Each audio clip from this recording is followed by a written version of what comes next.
سلامونه نیکې هیلې احترامات ملګرو هیله لرم جوړ بیاست ملګرو. نو نن مو تاسو ته داسې په دې باره کې ویډیو راوړې ده چې هغه کسان چې دوی ته یو چا میسج کړی میسج بیا ډیلیټ کړي خو اما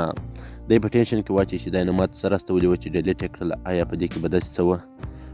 یعنی یا هغه نمبر وي چې هغه خپل په نمبر باندې وخت درولی وي 4 ساعته یا هم 7 ورځې یا هم 9 ورځې هغه ورځې پر تېره سي هغه میسجونه دسه ډیلیټ سي نو بیا د ده هغه ضروري میسج وي یا په کار وي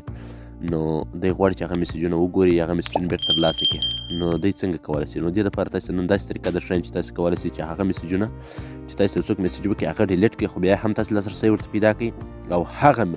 کسان چې پر نمبر باندې وخت درولي میسجونه یې ډیلیټ سي او بیا هم هغه میسجونه ستاسې سره پاتې وي او ډیلیټ نه سي نو دغه طریقه درته راوړې مې ده نو دې لپاره تاسې د اپلیکیشن ضرورت دی چې هغه اپلیکیشن دغه اپلیکیشن دی ملګرو دغه اپلیکیشن دی هغه مغه اپلیکیشن چې تاسې کولی شئ په دغه اپلیکیشن سره هغه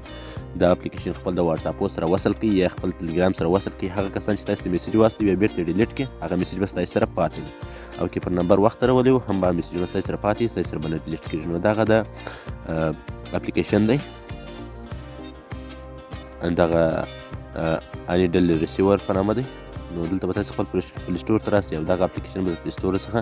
راواړوئ کله چې تاسې خپل پلی سټور ته راراسئ دلته به سرچ بار پورته ته راسئ او دلته به دغه اپلیکیشن نیم ولیکئ د دغه اپلیکیشن نیم به دلته ولیکئ چې تاسې څنګه یې ولیکئ دلته ورته ګورئ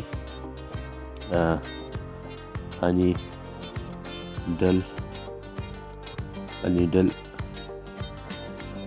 ریسیور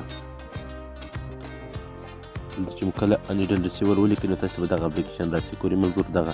اپلیکیشن دی دغه اپلیکیشن به ځان سره ډاونلوډ کړئ کله چې مو دغه اپلیکیشن ځان سره ډاونلوډ کړئ چې ما د ځان سره الریډي انسټال کړی دغه اپلیکیشن بیا پر اوپن باندې ورته کلیک وکړو لږ څه لوډینګ اخلي دا 2016 اپلیکیشن دی چې نوی اپلیکیشن دی او ډېر یې خوندور کار کوي زه یې خپل استعمالوم نو دلته چې کله دې ته رالو کله چې دې ته رالاست ملګرو دلته به تاسې ته دغه اډ ایپس لیکلی وي پر دا اډ ایپس به ورته کلیک وکړئ د اډ ایپس چې دی ګورئ ملګرو پر دې باندې به ورته کلیک وکړئ او دلته به خپل واتساپ ټلګرامونه یعنې چې تاسې که یو واتساپ یوز کوئ دوه واتساپ یوز کوئ هغه واتساپو باندې به کلیک وکړئ او په ټلګرام به ورته کلیک وکړئ او دلته به ورته پر ډن باندې ورته کلیک وکړئ یعنې دغه ډن باندې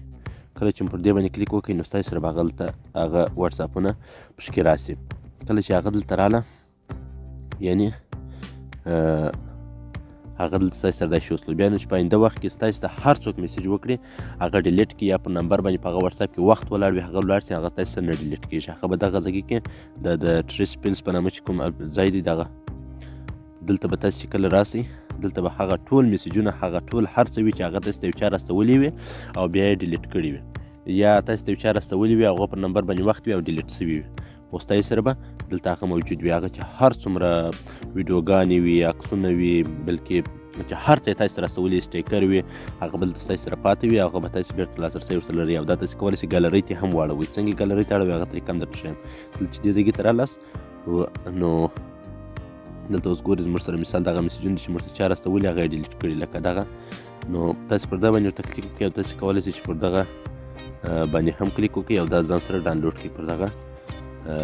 سیو باندې کله چې پر سیو باندې کلیک وکړئ تاسې کولی شئ دغه ځان سره ډاونلوډ کړئ او بیا د ځان سره هملته په ګالرۍ کې هم وساتئ نو دا طریقه ملګرو که مې ویډیو خوښ شوي ویډیو لایک چینل سبسکرایب کړئ مننه کومه پوښتنه غوښتنه ده چې لرئ زموږ ټلګرام چینل لینک همدغه ویډیو ډسکرپشن کې دی هغه ویډیو بلکې زموږ ټلګرام چینل ته راسئ هلته هم تاسې پوښتنه کولی شئ او په کمنټ برخه کې هم تاسې پوښتنه کولی شئ مننه